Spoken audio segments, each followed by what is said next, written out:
Hello and welcome to this installment of Norbert Elias's The Civilizing Process, where I go through certain sections of this book and do some commentary and breakdown of it. Um, so this section I'm going to do the some passages from the section titled "On Medieval Manners." If you haven't seen the original introduction video to this video series, check that out. It gives you a kind of breakdown of what the book is about and so forth. This section, I'm really going to concentrate particularly on just the section on medieval manners. Elias is interested in the courtiezization, of society, which means the emergence of the feudal and absolute courts in the early modern period. So he's primarily interested in the transition from medieval European society to kind of early modern courtly society. So that's kind of also signifies the movement from a warrior nobility to a courtly nobility. As I pointed out in the first video, I think this is a really underappreciated and understudied time in history and kind of sociological transformation, because what a lot of people like to do today is they like to look at the French Revolution and they like to pretend that there was this neutral kind of monolithic thing called the aristocracy, and then all of a sudden bourgeois society emerged. Elias is interested in this blurry ground in between those two times. For a few centuries, there was a gradual transition from a kind of warrior nobility to a feudal courtly nobility, and then later there was the French Revolution and so forth, and there was the emergence of bourgeois society. So there's no simple break in history from nobility to democracy, or aristocracy to democracy, or something like this. This is the lie we're all told in school and history class. This is the lie that people on the left and the right like to spout. And I think this is an interesting book to analyze because it gives us a more complicated, more nuanced perspective. So I'll get into some passages from this section now.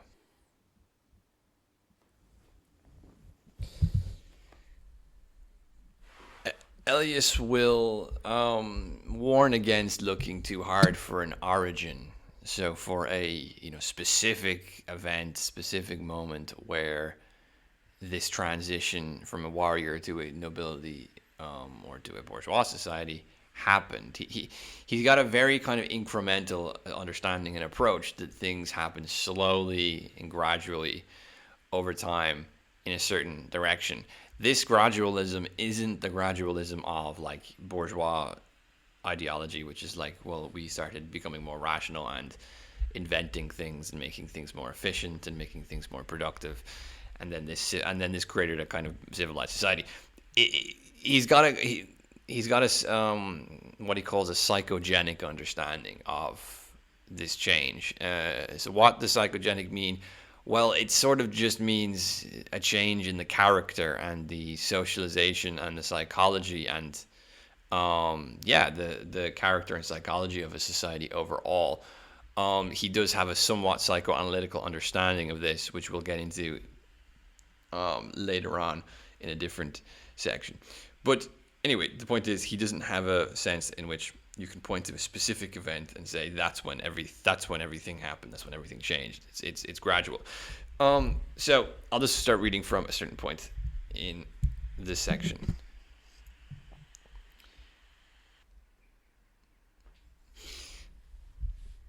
Okay, so he says, we have been led back step by step from the 18th century to the 16th, and from the 16th to the 13th and 12th centuries. This does not imply that we are, as already stated, in anticipation of finding the beginning of the process of civilization. It is a sufficient task for present purposes to take the short journey from the medieval to the early modern stage in an attempt to understand what actually happened to human beings in this transition. So as I was saying before, there's no like year or even century which you can say this is when everything changed, but it's the early modern. It's a transition from medieval to early modern, which is of most interest and probably exuberated the most rapid and important change in this regard, in regard of the formulating a kind of modern civilizing process. Okay, so he says the standard of quote unquote good behavior in the Middle Ages was, like all later standards, represented by a quite definite concept. Through it, the secular upper class of the Middle Ages, or at least some of its leading groups, gave expression to their self-image, to what, in their own estimation, made them exceptional. The concept epitomizing aristocratic self-consciousness and socially acceptable behavior appeared in French as courtesie. Excuse my French. If I'm going to say words in French, Spanish, Italian, German, and they're all going to be pronounced badly, so I'm sorry for that. And in English, courtesy. In Italian, cortesia, along with other related terms, often in divergent forms. In German, it was likewise in different versions, Hebescheid and also Zupt. All these concepts referred quite directly and far more overtly than other ones with the same function to a particular place in society. They say that is how people behave, of course. By these terms, certain leading groups in the secular upper stratum, which do not mean the knightly class as a whole, but primarily the courtly circles around the great feudal lords, designated what distinguished them in their own eyes, namely the specific code of behavior that first formed at the great feudal courts, then spread to a rather broader strata. This process of differentiation may, however, be disregarded here, measured against their later periods. The great uniformity in the good and bad manners referred to what is called here a particular standard, and is especially impressive. So, basically, what he's hinting at here is that in this period, the feudal courts, courtly upper class, primarily actually the secular upper class. So you have a moving away from the warrior nobility as this emblematic kind of persona of authority and prestige, to a courtly elite. But you also have, I suppose, a secularization going on at the same time as well. So there's less. The church is not as much setting the standards for morals and behavior as they were particularly in the early medieval period. So you have this emergence of a more secularized. I mean, in our eyes, they would probably seem quite religious because we're all like flaming atheists today. But like in comparison to their own time, they would have been more of the secularized sort of courtly strata of society, and they start to become a sort of hub of setting a kind of universalized standard of good behavior.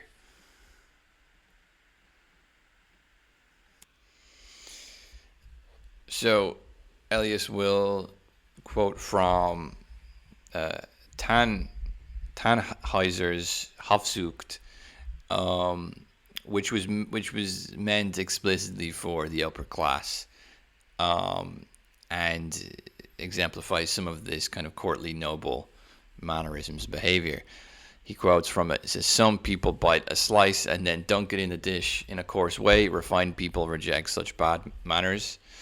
A number of people gnaw a bone and then put it back in the dish. This is a serious offense. A man who clears his throat when he eats and one who blows his nose on the tablecloth are both ill-bred, I assure you. If a man wipes his nose on his hand at table because he knows no better, then he is a fool." So you have this already, this is going back as far as like the 14th century. You already have this emergence somewhat within kind of poetry and writing, within this kind of caricature of nobility, which I suppose is quite contradistinct to, if you think about the if you think about the nobility of the previous few centuries, If you think of the Crusades, for example, where, good table manners really wasn't on the mind of the nobles. They didn't really care about that. That wasn't really something that they were particularly concerned with. A noble, a noble person was someone maybe who was willing to fight for God, right? Who go on crusade. And then Crusades obviously end. Now, Elias doesn't mention the Crusades, but I do think it's important to think about the Crusades. Went on for a few hundred years just before this period. So you then have this period where all of a sudden you start seeing these identifications of nobility with things which probably would have seemed trivial and stupid to the nobility a few centuries before that, something like table manners. Now, I presume at this stage, which is still like, he's still talking about like the 14th century, 13th, 14th century. I'm sure most of the nobility were not yet particularly concerned with table manners, but he's just showing us the foundations of a much longer process, which he's describing in this book. So then we go more to the 15th and 16th century, and he quotes from Erasmus. So this is Erasmus of Rotterdam from his book on the civility in boys. So he says, if a serviette is given, lay it on your shoulder or arm. If you were seated with people of rank, take off your hat and see that your hair is well combed. It's funny because these are like things that, I don't know, like your mother would tell you or something to do, right? When you were a kid, if you were visiting, I don't know, if you're going out to dinner with relatives or something. Anyway, your goblet and knife, duly cleansed, should be on the right, your bread on the left, blah, blah, blah, blah. So it's just, Elias is a very astute scholar. He gives you plenty and plenty and plenty of these examples. Really all about table manners. In this section anyway, it's particularly about table manners. And he runs through them in a quite scholarly fashion. So then we're going to skip ahead. Now keep in mind that the examples quoted previously, Erasmus and Tannhauser, these are meant specifically for members of the nobility.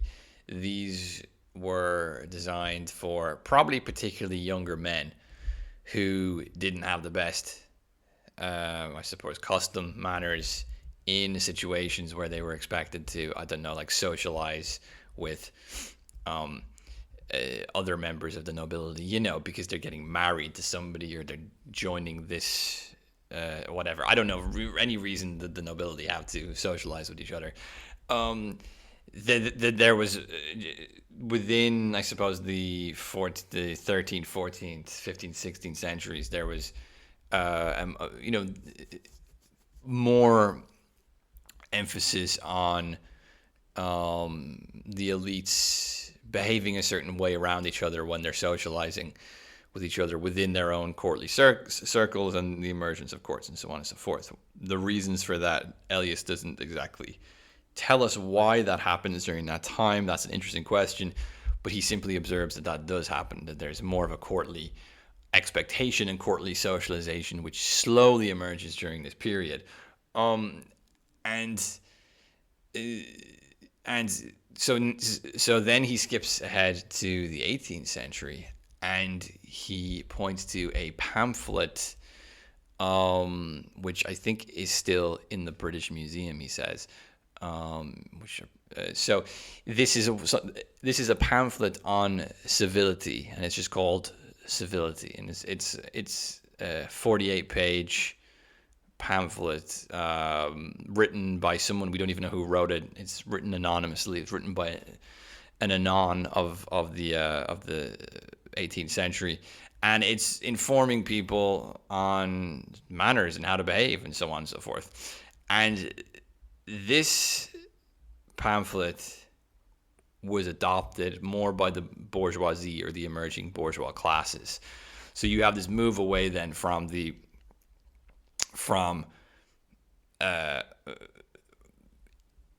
instructions on how to be a civilized, mannerly person being presented to specifically a narrow group of people from the nobility for the sake of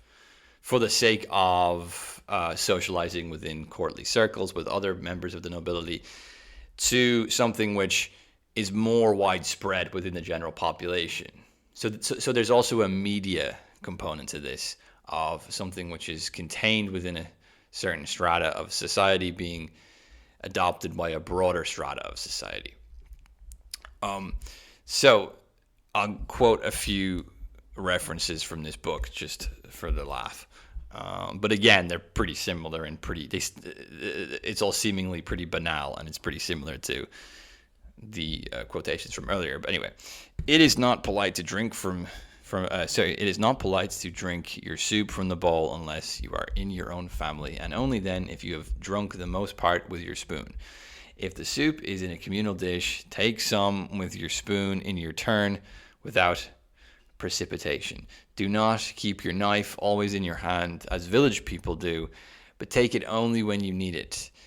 When you are being served meat, it is not seemly to take it in your hand. You should hold out your plate in your left hand while holding your fork or knife in your right. So on and so on. If you want to scour through all these examples, get the book and look at the section on medieval manners, and there's pages and pages and pages of references, and they're all basically like this. So there's no point in going through all of them. So what you're seeing is a certain standard set by the courtly nobility, which over time starts to get adopted by a broader strata of society. There's a few things to note about these instructive, kind of mannerly instructions, as Elias will get into. And basically, that these aren't simply trivial appearances, right? This is not something Elias is going to accept. That these are simply just trivial customs and appearances, and we shouldn't think about them. We should dismiss them as just like whatever. These are controls on impulses and drives. They act in this psychoanalytical sense as restraints and controls on certain impulses and drives, which is expressed through behavior. Secondly, they form identifications and signifiers of prestige and therefore authority and hierarchy. So it's constant, basically, whenever you read these things, that it's not just do this because it's just what we do, or do this for practical reasons. It's don't hold your knife in this way, or don't eat your meat in this way, or don't touch this thing in this way, or wipe your nose in this way, because that's what peasants do, because that's what the lower people do, and you don't want to be like them. So two things: impulse control, drive control, a kind of socialized restraint on certain impulses and drives, and at the same time, status signifiers, social status signifiers. One of the unique aspects to this text is that I think it gives us an alternative explanation to the emergence and origin of things we take for granted, like why we have certain customs and social expectations and behaviors which we just take for granted. Elias says, he was a 20th century writer. He was writing, I think he wrote this book in like the 1930s, and he will warn against viewing the emergence of these customs based off of purely practical reasons, such as hygiene. So I'll read from this. So he says, language is one of the embodiments of social or mental life. Much that can be observed in the way language is molded also becomes evident through the investigation of other embodiments of society.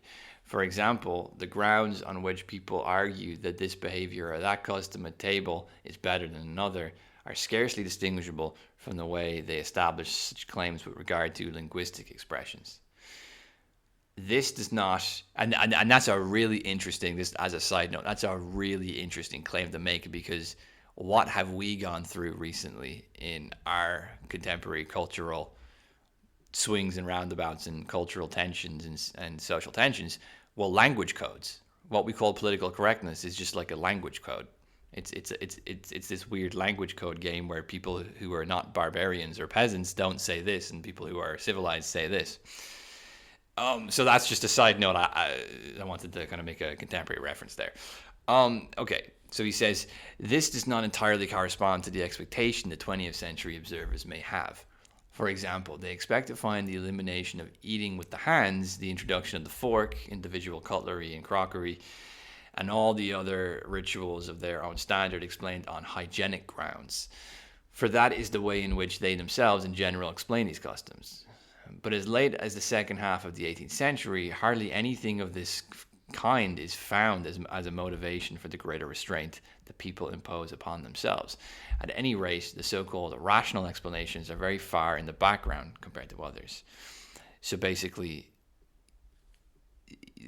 empirically, he's done the empirical sociological research here, and there's absolutely no sort of like kind of practical scientific explanation for these. These people weren't saying, oh yeah, well, if you eat with your knife and fork, you're less likely to spread disease or something like this, right?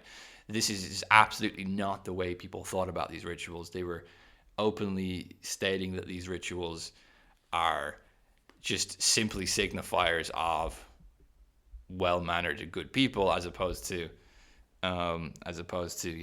peasants and lower people. So I'll keep reading. In the earliest stages, the need for restraint was usually explained by saying, do this and not that, for it is not courtesy nor courtly. A noble man does not do such things. It was simply explained as, this is what a good person does. At most, the reason given is consideration for the embarrassment of others, as in Tannhauser's Hofzucht, where it says, in effect, do not scratch yourself with your hand, with which you also hold a common dish.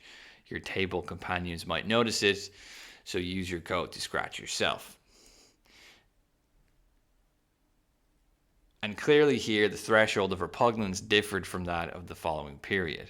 Later on, a similar rationale was used above all. Do not do that, for it is not civil or courtly. Or such an argument was used to establish the respect due to those of higher social rank. So what starts out as, don't do this because you're going to embarrass other people or you're going to offend other people, then slowly transforms itself into, just do this because that's what good people do. So there's a raise in the awareness of certain behaviors and certain actions around other people. Also based off of hierarchy as well, that there's an increased sense of restricting your behavior, or not even restricting your behavior necessarily, but at least becoming aware of your behavior and the potential offense that might cause other people, especially when they're of a higher social strata to you. Elias will discuss the changes in how people started eating meat. So they used to carve meat at the table. I mean, you'd get a big, carcass of the animal. Obviously, like the intestines and the head would be removed and all that, but you'd get a big carcass of meat at the table, and it would be carved, in front of everyone at the table. And gradually, this started to be viewed as uncivilized and unsightly, and there was an emphasis then on carving it in the background, out of sight of people, where it wouldn't offend people. So he says, from a standard of feeling by which the sight and carving of the dead animal on the table are actually experienced as pleasurable, or at least as not at all unpleasant, the development leads to another standard by which reminders that the meat dish has something to do with the killing of an animal are avoided to the utmost. In many of our meat dishes, the animal form is so concealed by and changed by the art of its preparation and carving that while eating, one is scarcely reminded of its origin. It remains to be shown how people, in the course of the civilizing process, have sought to suppress in themselves everything they feel to be of an animal character. The increasingly strong tendency to remove the distasteful from the sight of society clearly applies, with few exceptions, to the carving of the whole animal. This carving, as the examples show, was formerly a direct part of social life in the upper class. Then the spectacle was felt more and more to be distasteful. Carving itself did not disappear, since the animal must, of course, be cut when being eaten, but the distasteful was removed behind the scenes of social life. Specialists take care of it in the shop or in the kitchen. It will be seen again and again how characteristic of this whole process that we call civilization is in this movement of segregation, this hiding behind the scenes of what has become distasteful. The curve running from the carving of the large part of the animal, or even the whole animal at the table, through the advance in the threshold of repugnance at the sight of the dead animal to the removal of carving to specialized enclaves behind the scenes is a typical civilization curve. So this is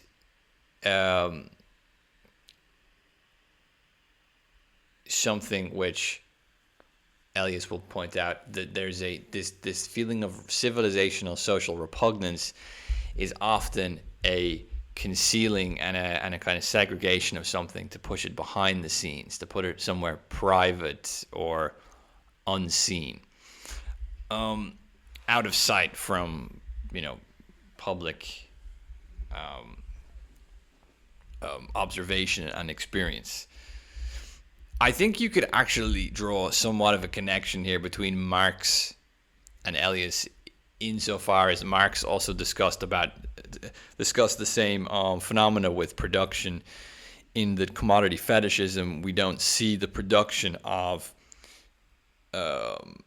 commodities anymore.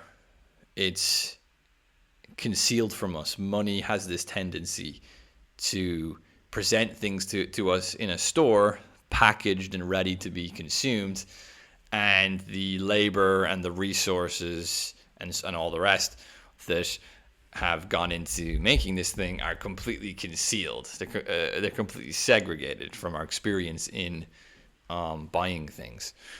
There is this tendency to fetishize and to conceal things within, particularly the sort of, at least within the sort of modernity which emerged in the early modern period in the West. There is a tendency to hide everything away, which I think is consistently observed, whether it's talking about manners or talking about industry and production. So that's also an interesting connection to keep in mind. Elias will also talk briefly about the changing in cutlery. So even the change in using a knife at the table, or how someone should use or hold a knife at the dinner table, underwent a rapid change in this time. So I'll read from Elias here. He says that one cannot avoid comparing the direction of the civilizing curve with the custom long practiced in China. And I mean, here he means chopsticks, right? They use chopsticks in China. There, as has been said, the knife disappeared many centuries ago from use at the table. According to the feelings of many Chinese, the manner in which Europeans eat is uncivilized. The Europeans are barbarians, people say there now and again. They eat with swords. One may summarize that this custom is connected with the fact that for a long time in China, the model-making upper class was not a warrior class, but a class of scholarly officials pacified to a particularly high degree. So, another interesting claim. We have a sociological consistency here with other parts with other civilizations, which is that the more a warrior class is replaced by a kind of clerical or a scholarly class, you start to see certain behavior expectations emerge. And there is a general pacification and a fetishization, I would say, and a concealment of things which might signify or remind us of violence, of aggression, of anything that might be considered to have some association with a so-called animal character.